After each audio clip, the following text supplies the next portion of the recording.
One of these days, he's gonna be able to go to bed on his own, right? Ladies, better be working hard. You weren't hired for your looks. Actually, you were. Not you. The reunion, you in? Seems like everyone's actually going. Hey guys, you made it. What's up, class of 99ers? We're gonna party together? Hell yeah. Just like old times. Let's make this reunion our bitch. Cheers! Looks like a high school party. With high school chicks. I love the Twilight books. New Moon is my favorite. Mine too. It's like we have so much in common. It is so great to see all you kids back in town. Where we go?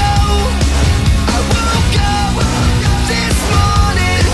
Where's my car? Where's my keys? Where's my clothes?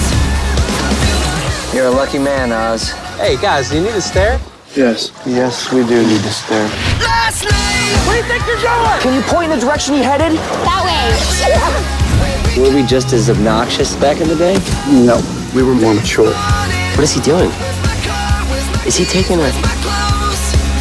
Pinch it off. You know, Dad, it's been 3 years. You think maybe it's time for you to get back out there? Have a shot. I don't think so, Stephen. I'm not, Drink it. Drink it. Drink it. Holy shit. Jim, you do realize that lid is see-through. Good eye. American Pie reunion. Who might you be? I'm Stifler's mom. Oh, I'm Jim's dad.